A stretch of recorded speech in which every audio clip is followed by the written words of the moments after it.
If you or somebody you care about has recently received a cancer diagnosis, then the information that you gather in the early days can profoundly impact your journey. So in this update, I'm going to talk about getting an early cancer diagnosis and what I wish I'd known. So the period between diagnosis and treatment decisions often feels rushed, pressured, and can be quite overwhelming. When my early stage colorectal cancer was discovered, I really had no idea that in just 7 months a tumour would grow from literally nothing to 12 millimetres, which is kind of where I'm at today. So today I'll share what I wish I'd known in those early crucial days, and hopefully it will give you some information that you can use to make a more informed decision about your care.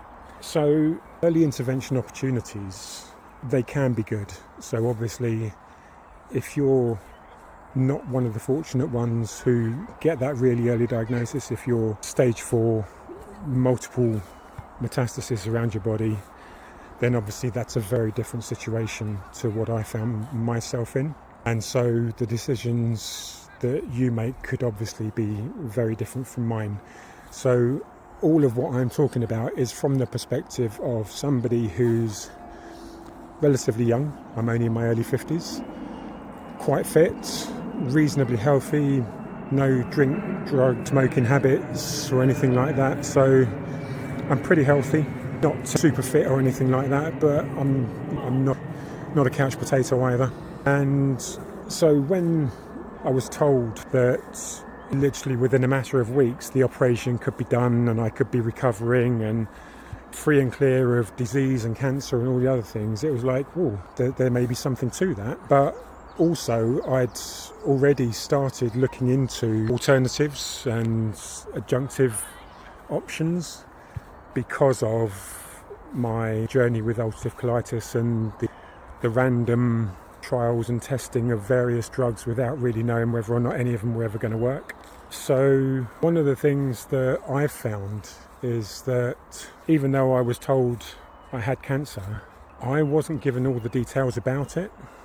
And that's something that I would urge anybody who gets a cancer diagnosis to dive into. It's just like, what exactly am I dealing with? And if they've done biopsies and they've done gene typing on the type of cancer, that's really quite important to know, because I potentially made a mistake with my diagnosis. So I was told I had adenocarcinoma, which I thought was all I needed to know about the cancer. I'm not a doctor, I'm not an expert, I don't have a PhD or a degree in oncology or any medical sciences. So when they told me it was adenocarcinoma and I looked that up, it gave me certain amounts of information, and I thought, let's see what I can find out about that. But then much later on, just in the last month, I also found out that they'd gene typed the cancer, and essentially I have what is known as MMR,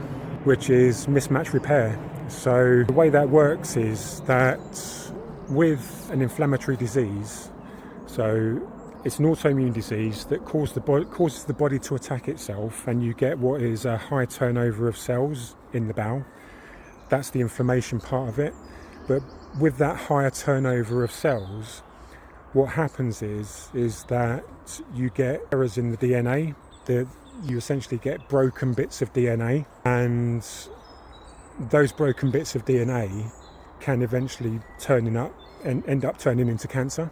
And so the mismatch repair are basically faulty genes in the replication process that breaks DNA that then causes cancer. Now this changes a few things, because one of the things that I'd been doing as part of my research is I'd been looking into the immune system, I'd been looking at certain things. So I'd found out about sirtuins. There are lots of sirtuin types 1, 2 and 3, and I think maybe even a few more than that. And they have T cells and helper cells and various other things which can help you identify cancer cells or help your immune system identify cancer cells, and that can potentially help heal your cancer.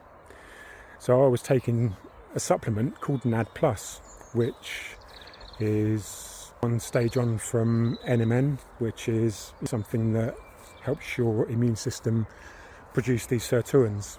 But what I didn't know, because I didn't know that my gene type was mismatch repair, that in a mismatch repair cancer, NAD+ can actually speed up the growth of a tumour in the very early stages. Now, I don't know if that was the case for me or not.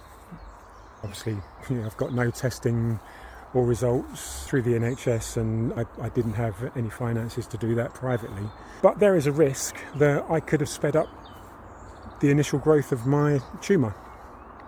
Now, fortunately, I found out about this before the end of the first month of taking NAD+. I actually ordered another month's supply when I found out, so I've obviously got a brand new bottle of NAD+ sitting at home that I haven't taken. But this is the kind of information that would be really helpful when you're talking to medical professionals that have hundreds of billions of dollars of worth of equipment available to them to do all these types of testing, but they're not allowed to help you with that. And so I feel like there's the potential for you to have a false sense of security in some respects about the options that you're given in that they're offered as absolutes, when really, unless it's kind of a surgery to remove the cancer with some basic follow-ups, which was never an option for me, then because you're not told about the metabolic side of things and how cancer relies heavily on glucose, and if you just eat a normal diet, you're basically providing all the fuel that cancer cells need to carry on protecting themselves and growing. This is why I think it's so important for metabolic therapy to be recognised as, not necessarily a standalone treatment as I'm using it, but certainly as something that should always be used in combination with any other treatment, because it is something that if you understand what cancer is, why it occurs, how it grows, and what its weaknesses are, it doesn't take very much imagination to see how you could possibly help any treatment or therapy that you've been offered be even better. And for me, it's for somebody to say to somebody who's been put on radiotherapy or chemotherapy or has just had surgery, perhaps has a risk of the cancer returning, to just be told eat what you like, which so many people are when they're going through cancer. Eat healthy, what you like, it doesn't really matter. I feel like that's contradictory to what the science says, because the science says that all cancers are fermenters, and they primarily use two fuel sources, glucose and glutamine. And if you can reduce the amount of glucose in your system, you're limited one fuel source. If you can pulse your glutamine levels, if you go for the more in-depth metabolic therapy, then you can have an even bigger impact on the cancer's ability to sustain itself, to grow and to metastasize and spread around the body. And so I feel like even when I was offered the option of surgery, there was very much an emphasis on the fact that if I agreed to it, it would be an almost instantaneous thing. It would be like, if you agree to this, we'll have you in at the weekend sort of thing, and we'll have you on your way to recovery for the 10 days afterwards, and then you'll be home. So in the absence of any other information, I feel like that's a lot of pressure on somebody to really take on board. And so, not being a medical professional, not knowing anything about your situation or what treatments might potentially be life-saving or not, I feel like I would always err on the side of gathering as much information as you can about what your disease is, and doing your own research, and just asking the question, what are the downsides to doing this quickly? What is potential option? Are there less toxic versions of treatment that I could be doing? Because whilst you'll never be offered anything that isn't considered to be in your best interest, it may not be your only option.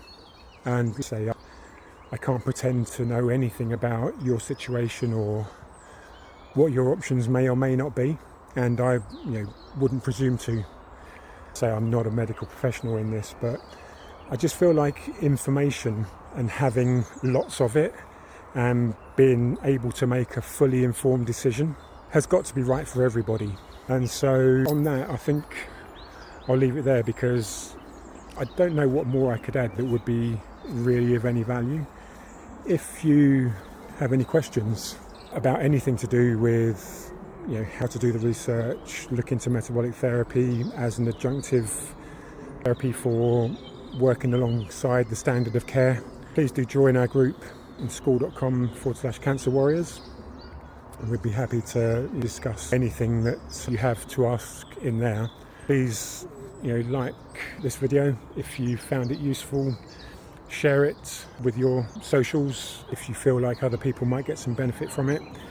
And please feel free to look up my GoFundMe that's in the link on my profile here.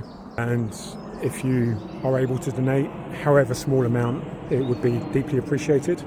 But if not, like I say, just engaging with this video, liking, sharing, commenting, also really massively helpful to me. So I'll be very appreciative if you could do that too. So if you've got any questions, please do feel free to ask. I'm more than happy to answer anything, even if they're of a slightly personal nature.